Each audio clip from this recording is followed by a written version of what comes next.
Hello, you Mayhem Makers. I'm Mindy with Quilting Mayhem, and welcome back to another Kona block of the month. We're on month 6. This one, it has a lot of pieces and parts, so hang in there. There's a lot of steps to do. They're easy steps, but there's a lot, and it could easily get things flipped around, that kind of stuff. So you may want to watch this video all the way through before tackling it. Just to kind of get an idea of what is to come. So, but of course, step 1, right out the gate, the good old half square triangle. So you have your 2 squares, right sides together, you're lying down the middle, sew that 1/4 inch either side, cut them in half, press them, trim them. Okay. We love step 1. Super, super easy. All right. So you're going to do those, and you are doing different color combos too. So you're going to have a variety of half square triangles that will then get used in other parts. So step 2 is where you're going to create this kind of block. So you're going to take some of those half square triangles you make, you're going to add triangles to it, and I'm going to show you. So one moment. All right, ignore the dog in the background. This is the fun of recording at home, is I got my puppies with me. All right, so this is how we're laying it out. So you are doing 2 different colorways, so pay attention to the color combo it tells you for this half square triangle. But you are gonna lay it out, so the diagonal essentially is gonna go through kind of pointing towards the middle of the triangle. You don't wanna have it this way, it will not turn out correct. So have that diagonal pointing through, lay your triangles out, all right? What will happen is then you will take this first triangle, lay it, sew it, press it, and then once again make sure you're laying it out, because if you turn this triangle you don't get the shape that you want, and you're trying to make this into another larger triangle.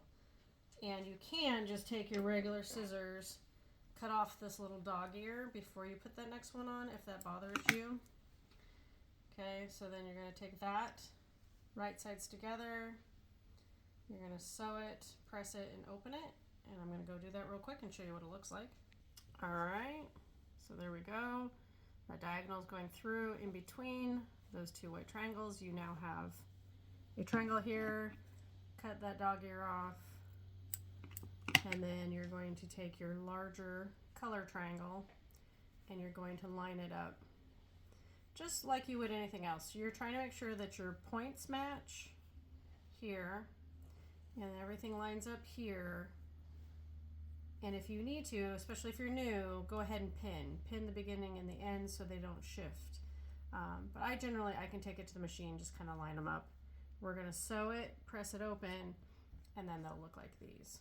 Okay, so you're going to have 2 in this colorway and 2 in this colorway that look exactly the same for step 2 and 3. So 2 is one colorway, 3 is the other colorway. Then we're going to move on to step 4. Okay, step 4, flying geese is what you're making with different colors. So you are making 5 different sets of flying geese, and some you're making 4, some are making 2. So make sure you're paying attention. But you're just starting out with your rectangle and your squares that have your diagonal. Lay the first one down, right sides together. Diagonal needs to go from this outer point to the inside, all right? So we've done plenty of these. We go outside to inside, trim that portion off, that 1/4 inch, and then press it open, all right? So you're gonna make sure you leave yourself 1/4 inch, press it, and then you'll have this piece. Now remember, you can press one way or the other. You don't have to press open. This is my preference. This is not a requirement. If you press one way, go to the dark side. Go that way. That way it doesn't show through on the white, all right? So once you have this unit, you're then taking the other color square, laying it on there, lining it up. Remember, outer corner to center. You're going to sew on the line, cut that 1/4 inch off, and that's what you get. Good old flying geese. Easy peasy. That's how it looks if you press it open. Remember, the important piece is that you have a 1/4 inch here. From the point to this edge should be a 1/4 inch, so that when you do the seam on that bottom, you still have your point. All right. So that is step 4. Then step 5 is where we get tricky. All right, so we're gonna move some stuff out of the way. Step 5, you then have your flying geese, and make sure you're paying attention to your colorways. Okay, because you're gonna have 2 sets side by side. You're gonna have one in the middle upside down, and these colors should match. They're gonna make kind of a chevron design. And then you have these triangles, or half square triangles, that are gonna partner next to this. So you're gonna end up with a unit that looks like this. So very chevron looking, right? But it's made with these 5 pieces. So this is where it gets a little different than what we're used to, but we're gonna make this really pretty chevron. Okay, by doing 2 flying geese on top, these guys on the bottom. So I'm gonna sew this seam, and then I'm gonna take this, sew it to this end, this, sew it to that end, and then sew these 2 rows together, trying to match up seams to points. It can get a little tricky doing that piece. So let me get that far and then I'll show you what I'm talking about. All right, everybody. So 2 sets of flying geese side by side, and then the upside down flying geese with the half square triangles on the end. So on your table, they'll look, let's make sure we have the fabric right sides together. Oh, it's Friday. Okay. Now, because like this seam and this seam kind of match, but this is not a straight seam. So it's a little harder to match when you're not working with straight seam on top of straight seam. Okay, so first rule, we're gonna pin our ends, especially if you're new, because remember, we want that block to turn out square, and to have it be square, you need your ends to meet. Let's see if I can keep from sneezing. All right, so we have our ends pinned. I'm not sure how well I'll be able to show this on camera, but what we end up doing is putting a pin through where the top of that flying geese, where the white meets the 2 blue in this case. And I'm essentially going to like skewer it, pin it through. All right, so I have a pin that's going to be straight up and down. And I'm going to have that meet on this inside, on the top, where these 2 colors meet with the white. And so I'm trying to go straight down through. Let's see if you can see this. Turn it around so it's facing you, right? So that each point with that pin the pin's kind of guiding those 2 points together, so that the tip of where the flying geese meet, well, it should all harmoniously match up as you slide them together onto that pin. And then you pin it like you normally would. Okay, so do that to then get them to match. Except for, we gotta love this. Helps if I have them correct. So when I open it back, when I was looking at it, it looked like that. That's not a chevron. Haha! Turn around. Make sure it looks like a chevron before you go to all that work. Oh, like I said, this is why it's good to lay it out on your table before you do anything. And I was trying to just skip that step and grab these 2 pieces. There we go. I was like, I wonder why I have 2 points meeting. That's not how that was supposed to go. If you had 2 chevrons meeting, that's how you would do it. Now we're gonna do this again. So once again, flying geese, pin in the top of the white where the 2 colors meet. Now we're meeting it between just this flat straight seam, 1/4 inch down, because you're using this pin just as a guide, you know, to get everything to come together. It's really just helping you keep it straight, and you can use it as a guide, you know, kind of push it one way or the other to get your fabric to meet where it belongs. Otherwise, you know, when you pin it, you can kind of pull it and see if everything's lining up where it should by just peeling it back and peeking at it and going, well, does that point say match that seam? It doesn't look like it, does it?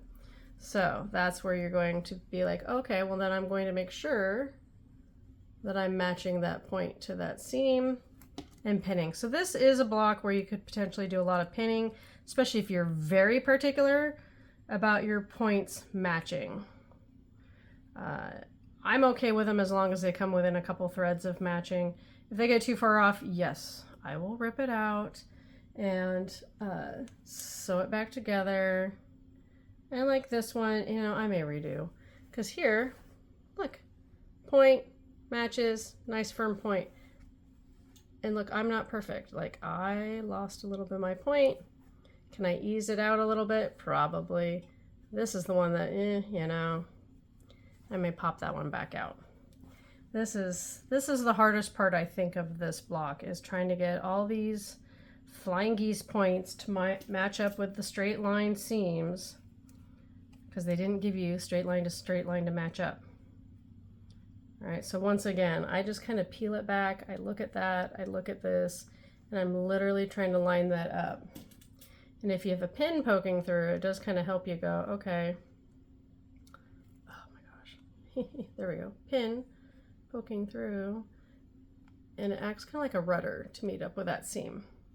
So you just get a better visual of where it's lining up and then pinning it. So as you can tell, this one, lots of pins. But if you really want that super accurate matching of all the points and the seams, that's what you need. Otherwise you get what I got on this one, where it doesn't quite match because I just tried to fake it by just matching up my ends and hoping that everything works out in the middle. And as you can tell, it doesn't always happen. So I'm going to sew these pieces, and then we're on to step 7, where we're actually starting to get the block to assemble together.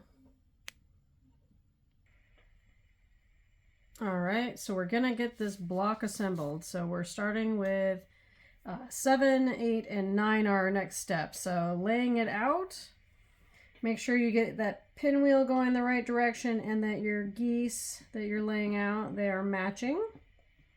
Okay, and then I'm going to make my pinwheel center first, and then we'll start sewing white squares to geese for the bottom rows, and then these outer geese to that pinwheel center for the main center body. And then, you know, top one will go on, bottom one will go on, and we'll have one big pinwheel star block in the middle. So I'm going to go put this together and be right back.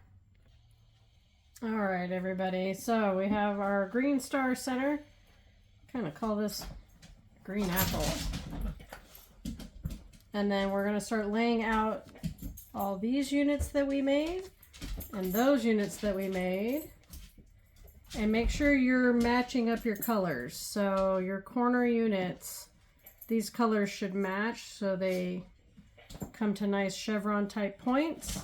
If they don't match, you have either your corner units in the wrong spot or you have these units in the wrong spot. So make sure you're getting all of these to match, and then we're just going to assemble it like we did the star. You're going to put corners on the end, you're going to put these units in the middle, same here, and then do row by row. Now remember, match up your points, your seams, match these up as you go so that they are all nice and uniform the way they should be. Okay, so seams here, here, all of them, match them, pin them. Right, we'll be right back. All right, everybody, finished product. Look at this.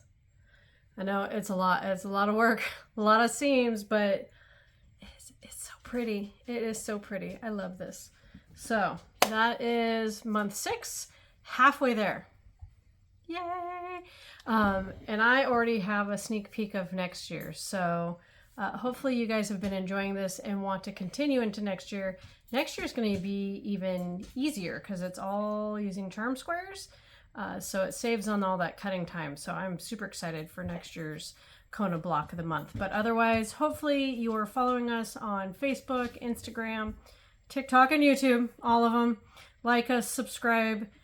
Make sure you're sharing us. That's how you support us small businesses, is share the love, and we appreciate it. And otherwise, I hope you're having a lovely day and keep on stitching.